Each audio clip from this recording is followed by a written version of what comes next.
안녕하십니까. 행복한 안식일입니다. 네. 어제가 무슨 날이었는지 기억하십니까? 설날이었더라고요. 네.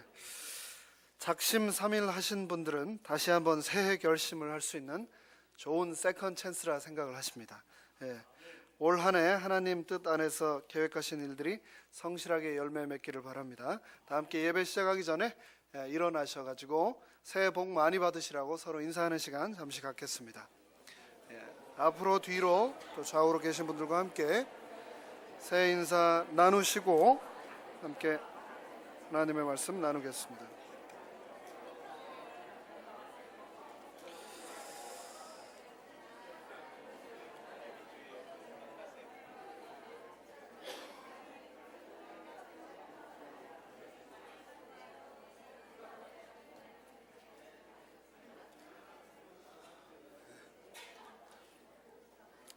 네, 감사합니다.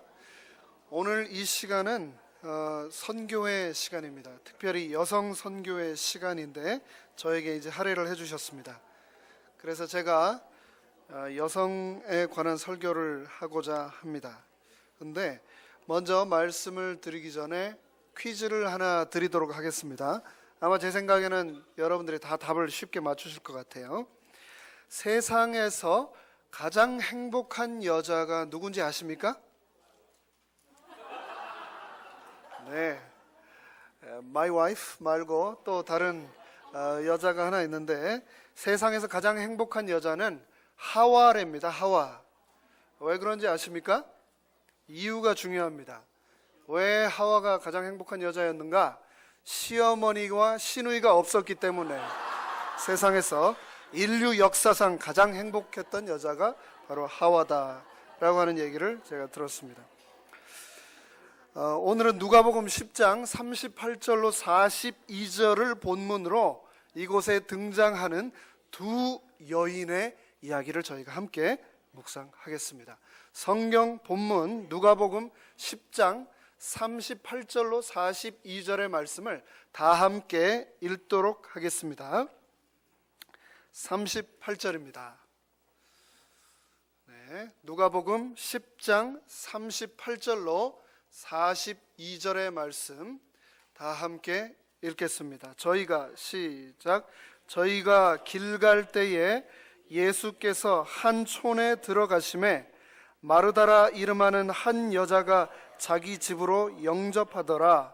그에게 마리아라 하는 동생이 있어 주의 발 아래 앉아 그의 말씀을 듣더니 마르다는 준비하는 일이 많아 마음이 분주한지라. 예수께 나와 가로되 주여 내 동생이 나 혼자 일하게 두는 것을 생각지 아니하시나이까? 저를 명하사 나를 도와주라 하소서. 주께서 대답하여 가라사대 마르다야 마르다야 내가 많은 일로 염려하고 근심하나 그러나 몇 가지만 하든지 혹 한 가지만이라도 족하니라.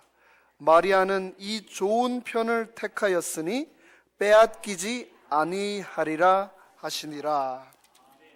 아멘. 갑작스럽게 집에 많은 손님들이 들이닥쳐서 당황해 보신 적 있으십니까? 그것도 전혀 예상하지 못한 시간에 전혀 예상 못한 손님들이 들이닥치는 것 말입니다. 집안은 어지러져 있고 냉장고에 먹을 건 하나도 없는데 사람들이 들이닥치는 겁니다. 예수님의 제자가 12명이었으니까 예수님까지 합치면 13명인데 혹 그 외에도 예수님과 이 제자들을 함께 따르던 무리들이 있었는지는 모르겠습니다. 하지만 어쨌든 적어도 이 13명의 무리들, 적지 않은 숫자인데 이 사람들이 마르다의 집에 손님으로 갑작스럽게 방문을 하게 되었습니다.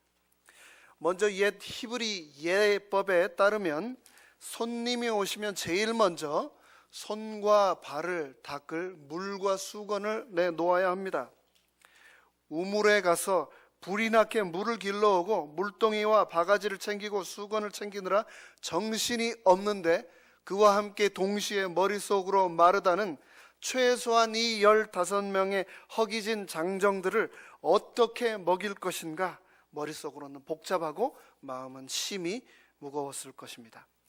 빵도 구워야 되고 우유도 따라 놓아야 되고, 혹시 이 사람들이 또 다 자고 갈지도 모르겠는데 잠자리는 어떻게 되나, 마음은 분주하고 손은 떨리기만 했을 텐데, 한 사람 손도 귀할 그 순간에 동생 마리아는 이런 상황을 못 본 듯이 태연하게 예수님 발 아래 턱 꿰고 아, 사랑하는 예수님 하고 예수님 말씀만 듣고 있는 것입니다.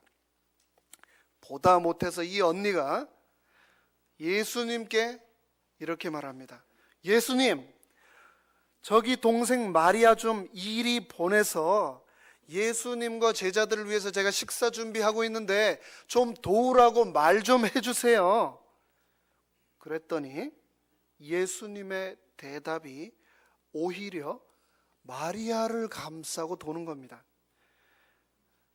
조용히 언니가 예수님 발 아래 있는 마리아를 향해서 마리아 빨리 나와, 아니면 마리아 빨리 나와 소리치지도 않고, 마리아가 예수님께 예수님 하고 직접 부탁하는 것으로 보아서 이 마리아도 보통이 아니었던 것 같습니다. 언니 말을 잘 안 들었던 것 같아요. 그런데도 불구하고 이 마리아는 절대 포기하지 않고 그 자리에 예수님 발 아래 탁 앉아서 그 자리를 지키고 있었습니다. 원망 섞인 표정과 목소리로 말을 하는데 왜 예수님은 여전히 마리아 편만 들까?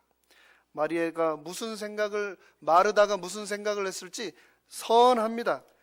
먼저 그 감정은 어땠을까요? 아주 서운했을 겁니다. 게다가 예수님 뭐라고 하셨는가? 예수님은 마리아는 좋은 편을 택했다, 그러니 바꾸지 않을 것이다. 마리아는 그럼 이렇게 생각했을 것입니다. 내가 이렇게 주님을 위해 분주한 것이 주님 보시기에는 그러면 마리아는 좋은 편을 택하고 나는 나쁜 편을 택했다는 말씀입니까? 예수님, 어떻게 저한테 그러실 수 있어요? 제가 이렇게 고생하고 애를 쓰는데 말입니다. 여러분, 마리아가 지금 옳게 하고 있습니까? 아니면 마르다가 옳게 하고 있습니까? 마리아입니까? 마르다입니까? 어떤 분들은 마리다가 옳다 하시더라고요. 마리다 합쳐가지고. 여러분, 먹는 거 중요합니까? 중요합니다. 매우 중요합니다. 먹는 것은. 오죽하면 위가 열리면 마음이 열린다라고 하는 말이 있을 정도입니다. 그래서 우리가요, 함께 식사를 한다는 것, 식구가 된다는 것, 밥 식자에다 입구자, 식구가 된다는 것은 한 집에 함께 머물면서 끼니를 같이 한다는 그 말은 그 누구보다도 가장 친밀한 사이, 가족과 같은 존재가 된다라고 하는 말이 그런 의미가 있습니다. 그래서 오죽하면은요, 목회한다고 하지 않습니까? 이 목회를 뭐라고 하는지 아십니까? 예, 먹회라고 하기도 합니다. 목회를 먹회라고 해요. 먹으면 몸과 마음이 열리기 때문에, 먹는 것이 그토록 중요하기 때문에 그 일을 위해서 마르다는 지금 온몸을 바쳐 센스 있게 발 빠르게 움직이고 있는데, 마르다가 식사 준비 안 하면 이 사람들이 다 굶을 판인데 마르다 보고 우리가 뭐라고 할 수 있습니까? 이때 당시의 문화를 보면은요, 구약에 우리가 흔히 얘기하는 믿음의 종상 아브라함, 이 사람의 예를 들어보겠습니다. 이 아브라함이 창세기 18장에서 장막 문에 앉아 있다가 맞은편에 낯선 사람 3사람이 나타나자 달려가서 몸을 땅에 굽히고, 이 아브라함이요, 그냥 지나가지 마시고 발을 씻고 나무 그늘 아래 쉬시면 내가 떡을 가져오겠나이다. 나그네들을 그렇게 섬기는 겁니다. 그래서 달려가 떡을 만들고 송아지를 잡아 요리를 해서 극진히 길손을 대접한 것을 우리는 창세기 18장 1절로 15절을 통해서 볼 수 있습니다. 이렇게 했을 때 히브리서 13장 1절로 2절은 말하기를 부지 중에 이렇게 아브라함이 천사들을 대접했다. 손님 대접하기를 잊지 말라. 이로써 부지 중에 천사들을 대접한 이들이 있었느니라 라고 말을 하고 있는 것입니다. 뿐만 아니라 열왕기하 4장 8절로 37절에 보면 엘리사가 수넴에 이르렀을 때 거기 귀한 한 여인이 엘리사를 강권하여 음식을 먹고 또 그곳에 머물도록 이렇게 청하는 것을 우리가 볼 수 있습니다. 거기 귀한 한 여인이라고 했는데 영어로 보면 a wealthy woman이라고 합니다. 얼마나 부자였길래 이 부자 여자라고 했는지 모르겠습니다. 하지만 중요한 것은 이 여인이 선지자 엘리사를 위해서 자기 남편에게 얘기해서 이 엘리사 목사님을 위한 방을 짓고 침상과 책상과 의자와 촛대를 진설하여 놓고 언제든지 와서 공부도 하고 식사도 하고 쉴 수 있도록 손님을 지극히 대접했다는 것입니다. 신약 시도에도 보면은 사도행전 16장 11절로 15절에 보면 두아디라 성의 자주장사 루디아의 이야기가 나오는데요. 이 루디아가 어떤 여자인가? 자주장사 루디아 하니까 잘 와닿지 않는데 영어로 보면 a merchant of expensive purple cloth, 이 보라색 값비싼 옷을 파는 상인 부자 여자라고 말을 하고 있습니다. 보라색은 평범한 색이 아닙니다.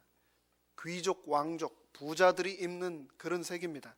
그런 비싼 고급 옷을 파는 아주 큰 상인이었던 이 두아디라 성의 루디아, 이 여자도 바울과 또 디모데, 바나바, 실라, 마가 등 이 많은 선교사들을, 이 감독들을, 목사들을 극진하게 대접을 한 것이 우리는 성경을 통해서 볼 수 있습니다. 손님을 대접하는 것 정말 중요한 봉사이며 정말 중요한 사역입니다. 그렇다면 예수님이 말씀하신 누가복음 이 10장 38절로 42절의 이 말씀의 본질은 무엇일까요? 저희가 본문을 좀 더 깊이 살펴보도록 하겠습니다. 누가복음 10장 38절에 처음에 저희가 길 갈 때 예수께서 한 촌에 들어가셨다라고 했는데 이 촌이 어디인가? 요한복음 11장 1절에 보면 베다니 성이다라고 말하고 있습니다. 예수님은 지금 갈릴리에서 예루살렘으로 가고 계십니다. 예루살렘이 이제 3.5km 남은 그 지점에서 베다니라고 하는 이 성읍에 사랑하는 친구이자 누이인 마리아, 마르다 그리고 또 나사로의 집을 방문하게 되신 겁니다. 바로 그곳에서 만나게 되니 마리아와 마르다가, 그런데 여기에 보면은 두 자매 중에 언니였고 집안일을 도맡아 했던 여가장인 마르다가 등장을 하고 또 동생인 마리아가 등장을 하는데, 이 마르다와 마리아는 상당히 다른 사람이라는 것을 우리가 쉽게 알 수 있습니다. 마르다는 실제적인 성향이 굉장히 강했습니다. 현실에 강하고 눈앞에 보이는 일들을 아주 탁탁탁탁 일사천리로 잘 해결해 나가는 아주 탁월한 여성, 말 그대로 task oriented person이었습니다. 그런데 반대로 여동생 마리아는 물질적인 것보다는 영적인 것에, 물건보다는 사람에 더 관심이 많은 people oriented person이었습니다. 확실히 다른 이 두 사람. 그런데 또 다른 것은 물질에 관심이 많았던 마르다는 염려를 하고, 사람에게 관심이 많고 주님에 관심이 많았던 이 마리아는 하나님의 나라와 의를 구하는 모습을 우리는 보게 됩니다. 계속해서 보면 이 동생 마리아가 주의 발 아래에 앉아있다라고 하는 말을 우리가 보게 되는데요. 여기서 발 아래에 앉아있다라고 하는 말은 그 앉아있는 자세, 포즈를 얘기하는 것이 아니고 어떤 이에게 배우기를 바라는 마음을 가지고 문화에서 배운다라고 하는 의미를 가지고 있습니다. 신명기 33장 3절에 보면 모든 성도가 주의 발 아래서 앉아서 주의 말씀을 듣도다라고 얘기를 하고 있습니다. 또 사도행전 22장 3절에 사도 바울은 나는 유대인으로서 길리기아 다소에서 났고 이 성에서 자라 가말리엘의 문하에서 우리 조상의 율법의 엄한 교훈을 배웠다라고 했습니다. 누구의 발 아래 앉는다는 것, 그것은 바로 그분의 제자가 된다는 것을 의미를 하고 있습니다. 마르다의 온 가족들은, 특히 마리아는 예수님께 모든 것을 드리고 그분의 발 아래 앉아있는 제자였습니다.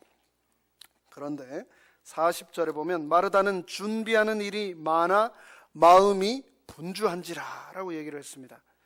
많은 손님들을 접대해야 되는데 그 잡다한 일들에 대한 압박감으로 마음이 어수선하고 경황이 없었다는 말입니다. 그래서 이걸 가지고 예수님께 간접적으로 호소를 합니다.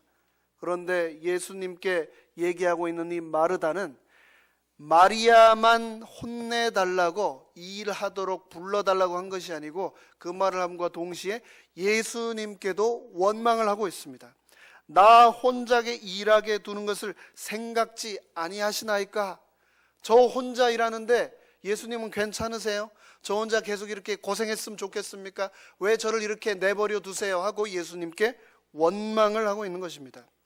예수님이 자신이 열심히 봉사하는 것을 알아주기를 바랬는데 반응이 없자 불편하고 서운함을 표현하고 있고, 이것이 더 커가지고 피해의식으로 마르다 속에는 자리를 잡고 있었습니다. 그런 마르다에게 41절 예수님께서는 마르다야, 마르다야, 내가 많은 일로 염려하고 근심하는구나 라고 마르다를 간절하게 이렇게 이름을 2번을 반복해서 부르고 계십니다. 우리가 누군가의 이름을 부른다는 것, 그것은 그 사람에게 애정이 있고 관심이 있고 특별한 컨선이 있다는 겁니다. 염려가 있다는 겁니다. 특별히 누가복음 22장 31절에 보면 예수님께서는 시몬아 시몬아, 내가 나를 위해 살겠다고 그렇게 지금 말하고 있지만 네가 닭 울기 전에 나를 3번 부인할 것이다. 시몬을 염려하는 그 마음에 예수님께서는 시몬을 그렇게 부르셨습니다.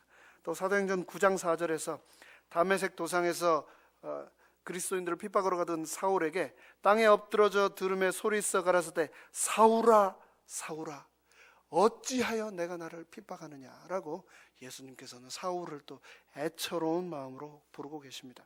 예수님께서는 그 마음으로 지금 마르다를 부르고 계신 것입니다.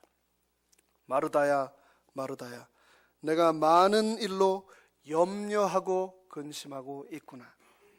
여기에서 말하는 염려는 헬라어로 메림나오라고 하는데요, 이 메림나오는 말 그대로 고민하다, 근심하다라고 하는 말인데, 마르다가 진짜 안달이 난 이유는 그의 마음의 내적인 정신적인 산란함 때문이다라고 제1교회 주석은 말하고 있습니다.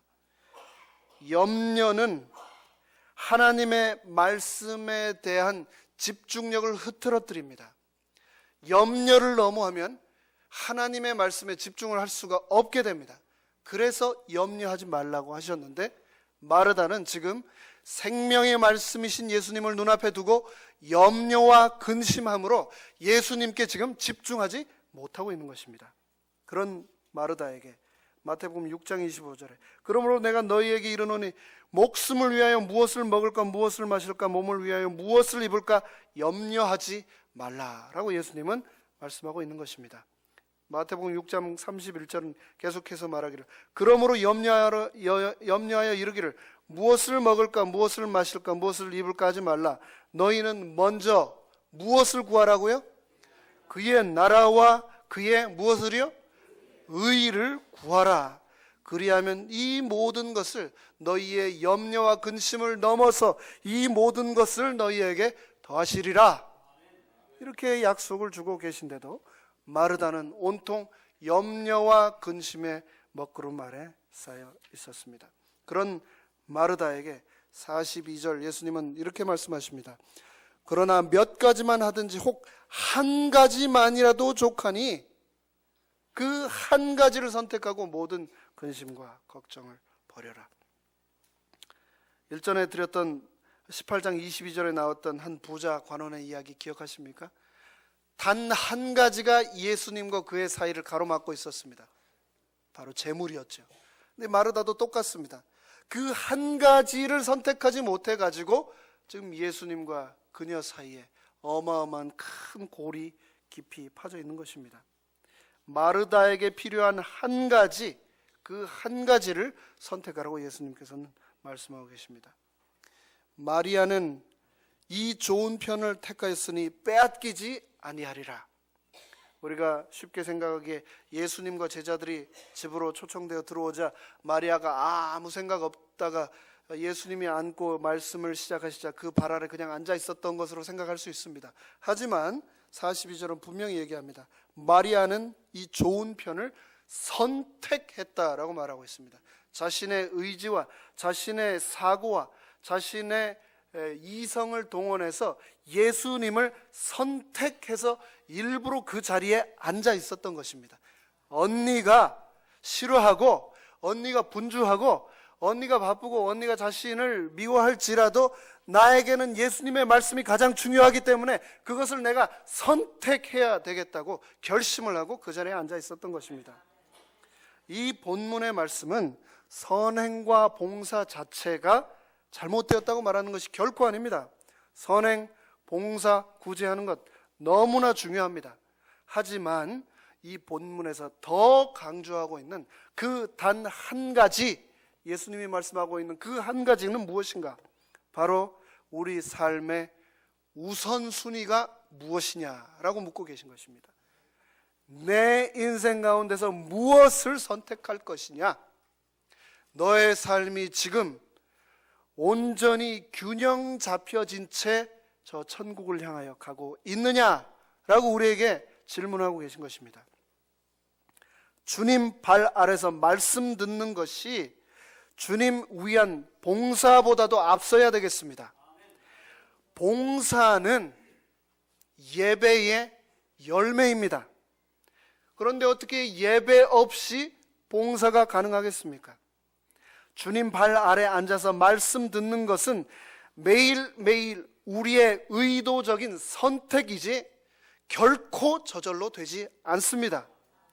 우리는 이것을 기억하고 교회와 나의 삶의 터전과 나의 신앙과 나의 학업과 자녀 사이에서 예배와 봉사 사이에서 균형을 찾아야 되겠습니다. 우리는 일을 해야 될 때가 있고 예배를 해야 될 때가 있다는 사실을 알면서도 쉽게 잊어버리는 경우가 있습니다. 둘 사이를 구분하지 못하는 것입니다. 우리의 사역과 우리의 봉사가 예배라고 착각할 수가 있습니다. 특별히 교회 안에서 말입니다. 내가 어딘가에서 이 시간에 봉사하고 있으면서 그 봉사 자체가 예배인 줄로 착각하고 살 수가 있다는 것입니다. 하지만 예배와 섬김은, 예배와 봉사는 분명히 틀립니다. 무엇이 틀린가? 이 틀림의 이 차이점을 깊이 생각하지 않았던 마르다가 어땠는가? 우리는 성경을 통해서 볼 수 있습니다. 마르다가 어떻게 했습니까? 예배 없는 봉사를 하고 있던 이 마르다가 제일 먼저 나온 반응이, 그녀가 보였던 반응이 무엇입니까? 불평입니다. 불평. 불평을 한다는 것은 삶 가운데 균형이 잡혀 있지 않다라고 하는 말입니다. 균형을 잃은 삶을 살고 있기 때문에 불평을 하는 것입니다. 내 주위에 불평하는 사람이 있습니까? 그 사람의 삶을 곰곰이 생각해 보십시오. 균형을 잃고 삶의 우선순위를 잃고 살아가고 있기 때문에 불평을 하게 되는 것입니다. 예수님은 섬기는 일 그 자체 때문에 그녀가 분주해지고 속상해하고 그것에 온통 마음을 빼앗긴 것, 봉사 자체보다도 봉사 때문에 마음을 완전히 다 빼앗겨 버린 것이 너무나 속상하셔서 마르다에게 마르다야 마르다야 이렇게 부르고 계신 것입니다. 영성이 빠진 섬김이 있을 수 있습니까?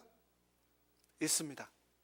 영성 없이, 예배 없이 봉사할 수 있습니다. 그러나 그 봉사는 오래 지속되지 않습니다. 예배가 없는 봉사는 우리를 순식간에 지치게 만들고 우리를 끊임없이 불평하게 만듭니다. 내가 교회를 이렇게 위해서 사랑하고 봉사하는데 왜 나만 이렇게 힘들게 하고, 왜 아무도 도와주지 않고, 왜 다들 무관심하고, 끊임없이 불평이 나오는 것입니다. 그 봉사에는 예배가 빠져 있기 때문입니다.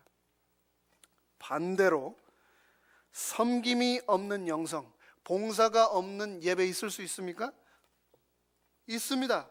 균형을, 밸런스를 이루면 그렇게 될 수 있습니다. 그러나 그런 섬김가 없는 예배는 열매가 없고 이기적인, 자랑하고 드러내고 내 영향력을 과시하기 위한 그런 껍데기에 불과한 예배를 우리가 드리게 되는 것입니다. 우리가 섬기면서 지치는 이유, 예수님과의 만남, 예배가 없기 때문입니다. 나의 삶에 지금 진정한 균형이 잡혀 있는가 생각해 보아야 되겠습니다. 한 좋은 예가 사무엘상 15장에 나옵니다. 이스라엘의 초대 왕이었던 사울의 이야기입니다. 사울 왕은 자신을 겸손히 하고 하나님께 모든 것을 내려놓았을 때 하나님께서는 사울 왕을 통하여서 수많은 전쟁에서 이기게 하셨습니다.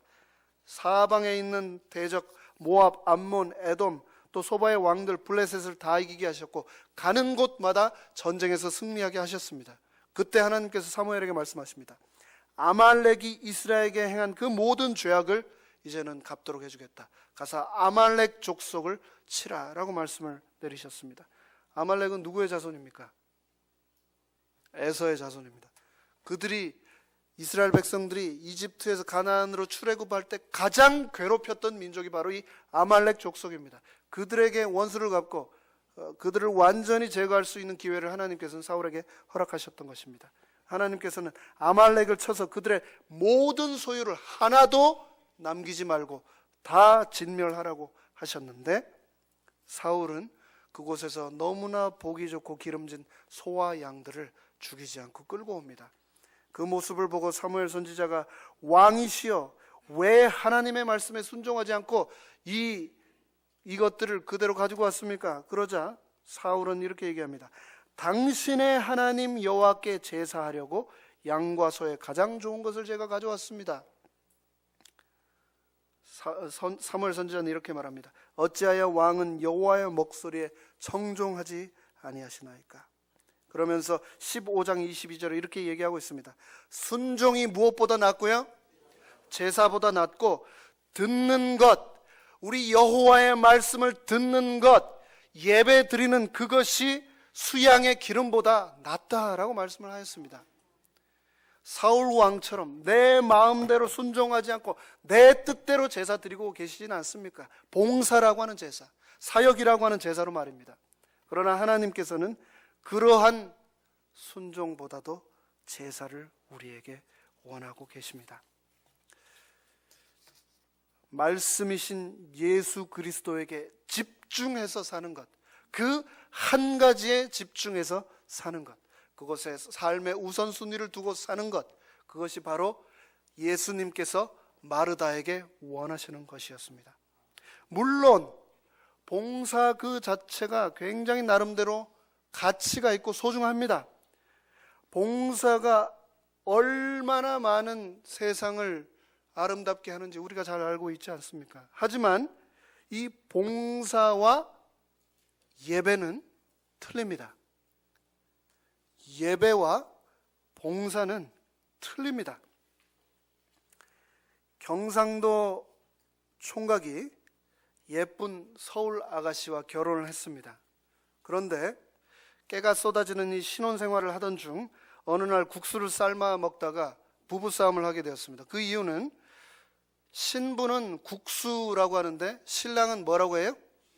국시라고 하는 겁니다. 그래서 이웃에 사는 선생님에게 찾아가 물었습니다. 선생님, 국수가 맞습니까? 국시가 맞습니까? 그러자 선생님이 하시는 말씀이 다릅니다. 국수는 밀가루로 만들고 국시는 밀가리로 만드는 겁니다. 여기. 그러자 또 다시 질문을 하는 겁니다. 그러면 밀가루하고 밀가리하고는 틀립니까? 어떤 차이가 있습니까? 선생님이 밀가루는 봉지에 담고 밀가리는 봉다리에 담는 겁니다. 선생님, 그럼 봉지하고 봉다리는 어떻게 틀립니까? 봉지는 가게에서 파는 거고 봉다리는 전방에서 파는 겁니다. 그러면 선생님, 가게하고 전방은 또 어떻게 틀립니까? 가게에는 아주머니가 물건을 팔고 전방에는 아지매가 물건을 팝니다. 그러면 선생님, 아주머니하고 아지매는 또 어떻게 틀립니까? 아주머니는 아기를 업고 있고 아지매는 얼라를 업고 있습니다. 아유, 스승님, 선생님, 그러면 아기하고 얼라는 뭐가 틀립니까? 아기는 누워서 자고 얼라는 디비져 잡니다. 여러분, 국수나 국시나 뭐 똑같은 것도 이렇게 다르다고 말을 하는데, 생명을 좌우하는 봉사와 예배의 차이를 우리가 구별 못해서 되겠습니까?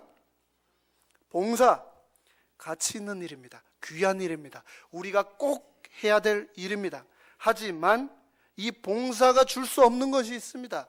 그것은 생명의 세계에 눈을 뜨게 하고 우리를 하나님께로 인도하는 것, 예배만이 줄 수 있는 이 생명의 세계로 눈을 뜨게 하는 것, 이것은 봉사가 줄 수 없고 오직 예배만이 우리에게 줄 수 있는 것입니다.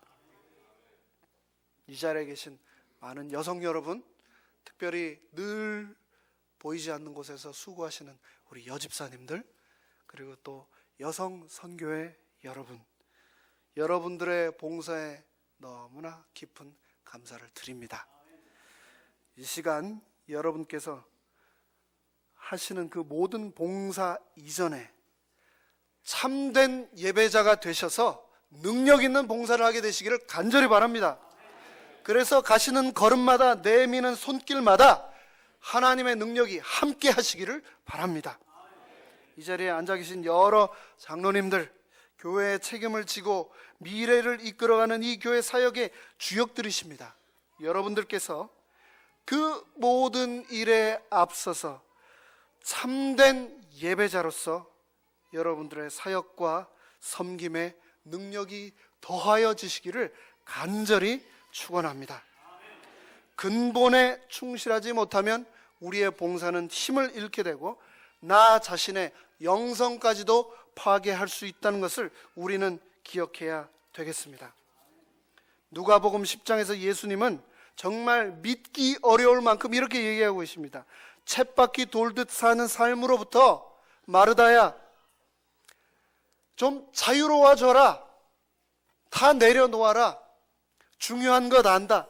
하지만 가장 중요한 것, 그 한 가지만은 제발 잊지 말아라. 너는 예배자이라고 하는 사실을 잊지 말아라 라고 말씀을 하고 계신 것입니다. 그 어떤 일도 세상에 중요한 수많은 일들이 있습니다. 하지만 그 어떤 일도 예수님의 말씀을 듣는, 그분의 음성에 귀를 기울이는 예배보다도 더 중요한 일은 그 무엇도 없음을 우리는 기억해야 되겠습니다. 염려는, 근심은 우리로 하여금 이것을 망각하도록 만듭니다. 우리는 기억해야 되겠습니다. 내가 doing, 무엇인가를 하기 위해서 사는가, 아니면 being, 존재하기 위해서 사는 것인가, 내가 어떻게 될 것인가를 생각하면서 사는가. 누가복음 10장 38절로 42절은 우리 삶의 우선순위에 대해서 얘기를 하고 있는 것입니다. 어떻게 살 것인가, 무엇을 할 것인가가 아니고 무엇이라고요? 어떻게 살 것인가, 나의 존재에 관해서 얘기를 하고 계신 것입니다. 우리 2014년이 밝았습니다. 밝은 게, 새해가 된 게 엊그저께 같은데 벌써 한 달이 다가버렸습니다. 이제 11달 남았습니다. 시간이라고 하는 것 참 독특한 소스입니다. 저축을 할 수가 없어요. 은행에 넣어 놓을 수도 없고 땅처럼 사서 묶어 놓을 수 없습니다. 날마다 다가오는데 쓰지 않든 쓰든 착착착착 없어집니다. 우리는 무조건 써야 됩니다. 그런데 이 시간을, 문제는 어떻게 쓸 것이냐라고 하는 것입니다. 대학교를 졸업한 22살에서 70세까지 48년을 우리 인생으로 잡았을 때, 왜 이렇게 잡았냐면 우리의 평균 수명이 80, 90 되지만 평균 수명 말고 건강 수명이라는 게 있습니다. 건강하게 병원 다니지 않고 행복하게 정상적인 모든 생활을 할 수 있는 그 연령을 65세 또 66세로 잡습니다. 그래서 대졸 22세부터 70세까지 48년의 시간을 분석을 해보니까 우리가 한 평생 16년 동안 일을 하고 15년 동안 잠을 잔다고 합니다. 8년 동안 우리가 TV를 보고요, 4년 동안 밥을 먹고, 또 2년 동안 출퇴근하는 데 쓰고, 다 빼고 나오면 내가 정말 내 마음대로 내 인생 쓸 수 있는 내 시간은 평생 털어서 4년이랍니다. 4년. 우리 인생이 그런 것입니다. 시편 90편 12절에 우리에게 날수계수함을 가르치사 지혜로운 마음을 얻게 하소서. 시편 119편 30절과 173절에 내가 주의 법도를 택하였사오니 주의 손에 항상 나의 도움이 되게 하소서. 예수님은 그의 공생애를 통하여 여러 번 사랑하는 마리아 마르다의 나사로의 집을 방문하셨을 겁니다. 하지만 이 사복음서에 공식적으로 이 베다니를 방문하신 기록은 3번 나옵니다. 그 첫 번째가 바로 누가복음 10장 38절로 42절, 오늘 저희가 읽은 이 본문의 말씀이고, 두 번째는 죽은 나사로를 살리기 위해서 예수님께서는 그 베다니를 또 두 번째로 방문하셨습니다. 그리고 세 번째 마지막으로 방문하신 내용이 요한복음 12장 1절에서 5절에 나오고 있습니다. 그 본문의 말씀을 제가 읽도록 하겠습니다. 요한복음 12장 1절로 5절입니다. 6월절 엿새 전에 예수께서 베다니에 이르시니 그곳은 예수께서 죽은 자 가운데서 살리신 나사로에 있는 곳이라. 거기서 예수를 위하여 잔치할새 마르다는 이를 보고 나사로는 예수와 함께 앉은 자 중에 있더라. 마리아는 지극히 비싼 향유 곧 순전한 나드 한 근을 가져다가 예수의 발에 붓고 자기 머리털로 그의 발을 씻으니 향유 냄새가 집에 가득하더라. 제자 중 하나로서 예수를 잡아줄 가룟 유다가 말하되 이 향유를 어찌하여 300데나리온에 팔아 가난한 자들에게 주지 아니하였느냐 하니. 이 요한복음 12장 1절로 5절에 4명의 인물이 등장합니다. 첫 번째 마르다, 두 번째 나사로, 그리고 세 번째 마리아, 네 번째로 가롯 유다가 등장하고 있습니다. 이때는 6월절 엿새 전, 예수님께서 십자가에 못 박히기 엿새 전입니다. 죽음을 아시고 십자가의 희생을 준비하신 그 예수님께서 마지막으로 사랑하는 친구이자 노인 마리아, 마르다, 나사로를 만나기 위해 일부러 시간을 내셔서 마지막으로 그곳을 방문하신 겁니다. 그곳에 이르셔서 예수님께서 마르다를 만나시고 또 나사로를 만나고 또 마리아를 만나셨습니다. 그런데 여기서 우리가 주의 깊게 보아야 될 것, 예수님 없는 구제가 가능합니까? 예수님 없는 봉사, 예수님 없는 사역이 가능합니까? 가능합니다. 여기에서 누가 그렇게 하고 있습니까?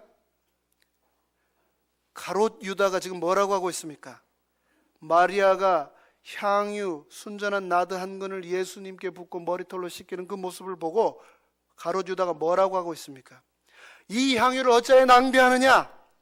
300데나리온이면 얼마나 많은 사람을 구제하고 봉사할 수 있는데 왜 그 돈을 낭비하느냐라고 가롯 유다는 예수님 없는 구제와 봉사를 외치고 있는 것입니다. 예수님이 없으면 봉사는 의미가 없습니다. 진정한 예배자가 되지 않고서 우리가 하는 모든 봉사는 가롯 유다의 것과 별반 다를 것이 없다는 것을 우리는 기억해야 되겠습니다. 여기 또 등장하는 또 다른 두 인물에 한번 초점을 맞춰 봅시다. 우리가 누가복음 10장에서 보았던 두 여인이 또 다시 등장합니다. 누구와 누구요? 마르다와 마리아. 2절 보십시오. 마르다가 지금 어디에 있습니까?